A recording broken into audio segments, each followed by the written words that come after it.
Bismillahirrahmanirrahim. Assalamualaikum warahmatullahi wabarakatuh.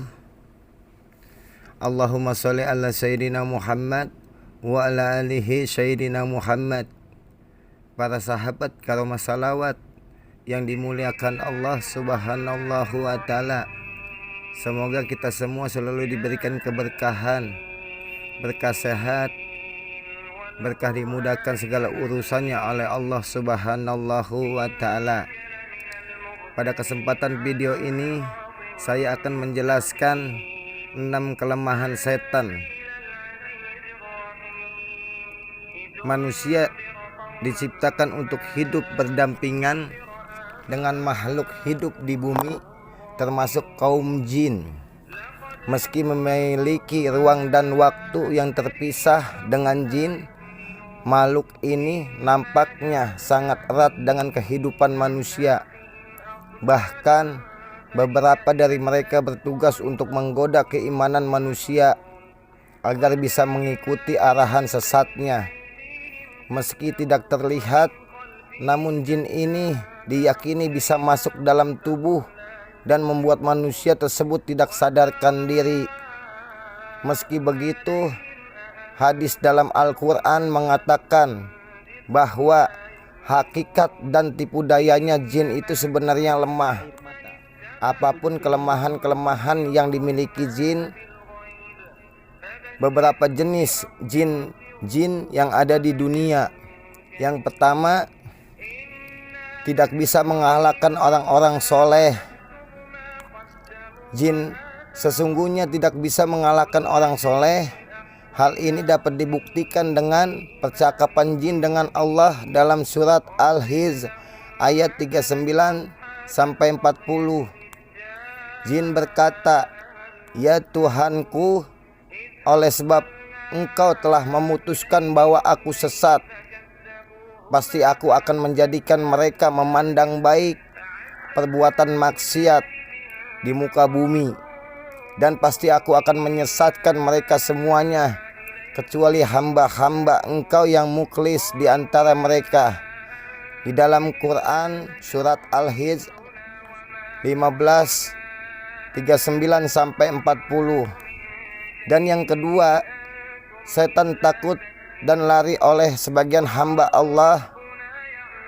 Seseorang yang hidupnya selalu menuju ke jalan Allah dan selalu menjauhkan segala larangannya, niscaya setan pun tidak akan berani mendekat.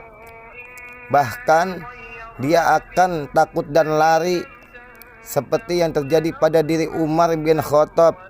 Dalam sebuah hadis riwayat Imam Tirmidzi, Rasulullah Shallallahu Alaihi Wasallam bersabda kepada Umar, "Sesungguhnya setan sangat takut olehmu, wahai Umar." Tidak hanya dengan Umar, akan tetapi setan jin kafir juga takut dan lari oleh hamba Allah yang sangat beriman. Dalam Al-Bidayah wan Nihayah, Ibnu Katsir pernah mengutip sebuah hadis berikut, "Sesungguhnya orang mukmin akan dapat mengendalikan, mengahlakkan setan sebagaimana salah seorang dari kalian yang dapat mengendalikan untanya ketika berpergian."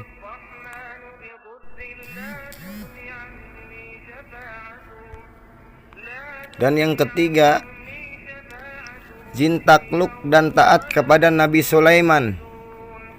Nabi Sulaiman dikenal dengan mukjizatnya.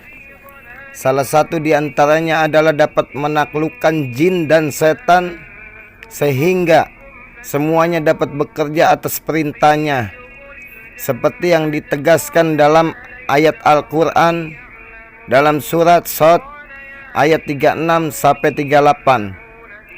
Kemudian kami tundukkan kepadanya angin yang berhembus dengan baik menurut kemana saja yang dikehendakinya, dan kami tundukkan pula kepadanya setan-setan, semuanya ahli bangunan dan penyelam, dan setan yang lain yang terikat dalam belenggu.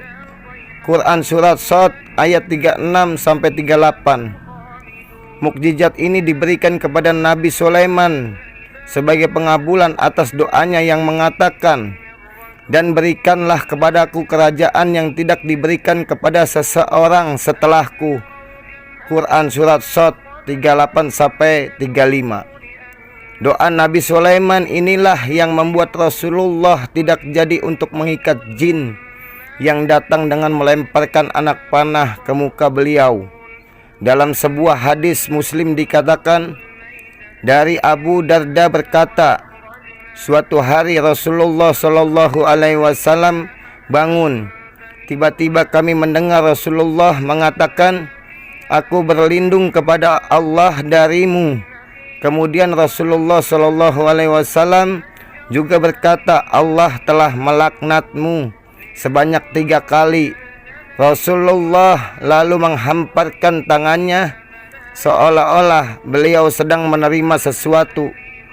Ketika Rasulullah selesai sholat, kami bertanya, wahai Rasulullah, kami mendengar Anda mengatakan sesuatu yang belum pernah kami dengar sebelumnya. Kami juga melihat Anda membukakan kedua tangan Anda. Rasulullah menjawab, barusan iblis musuh Allah datang membawa anak panah api untuk ditancapkan di muka saya. Lalu aku berkata, aku berlindung kepada Allah darimu sebanyak 3 kali. Kemudian saya juga berkata, Allah telah melaknatmu dengan laknat yang sempurna sebanyak 3 kali. Kemudian saya bermaksud untuk mengambilnya. Seandainya saya tidak ingat doa saudara kami Sulaiman, tentu saya akan mengikatnya sehingga menjadi mainan anak-anak penduduk Madinah. Yang keempat, jin atau setan tidak dapat menyerupai Rasulullah. Kelemahan jin berikutnya adalah tidak bisa menyerupai bentuk dan wajah Rasulullah Shallallahu Alaihi Wasallam. Maka dari itu, apabila seseorang bermimpi bertemu Rasulullah Shallallahu Alaihi Wasallam, maka ia sesungguhnya telah bertemu Rasulullah. Di dalam hadis sahih dikatakan, Rasulullah Shallallahu Alaihi Wasallam bersabda, barang siapa yang bermimpi melihatku, maka dia sungguh telah melihatku, karena setan tidak dapat menyerupaiku. Yang kelima, jin atau setan tidak dapat melewati batas-batas tertentu di langit. Meskipun jin atau setan memiliki kelebihan dapat bergerak dengan cepat, tetapi mereka tidak dapat melewati batas-batas yang telah ditetapkan para malaikat. Apabila mereka nekat melewatinya, maka mereka akan binasa dan hancur. Oleh karena itu, jin bisa mengetahui dan mencuri informasi dari langit, sehingga apa yang dibisikannya ke tukang-tukang peramal atau dukun hanyalah bohongan semata. Untuk lebih jelas akan hal ini dapat dilihat dalam surat Ar-Rahman ayat 33-35. Dan yang keenam, jin tidak dapat membuka pintu yang sudah ditutup dengan menyebut nama Allah. Kelemahan terakhir, jin atau setan yang tidak dapat membukanya pintu yang sudah ditutup dengan menyebut nama-nama asma Allah. Dalam sebuah hadis Rasulullah Sallallahu Alaihi Wasallam bersabda, Rasulullah Sallallahu Alaihi Wasallam bersabda, tutuplah pintu-pintu dan sebutlah nama Allah ketika menutupnya, karena setan tidak akan membuka pintu yang sudah terkunci dengan menyebut nama Allah. Tutup jugalah tempat air minum. Kirab dalam bahasa Arab adalah tempat menyimpan air minum yang terbuat dari kulit binatang dan bejana-bejana kalian. Untuk masa sekarang seperti lemari, bupet, kulkas, dan lain-lain. Sambil menyebut nama Allah, meskipun kalian hanya menyimpan sesuatu di dalamnya, dan ketika hendak tidur, matikan lampu-lampu kalian.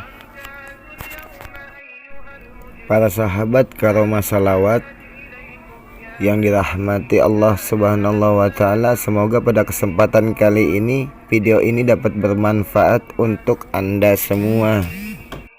Wabillahi taufik wal hidayah. Wassalamualaikum warahmatullahi wabarakatuh.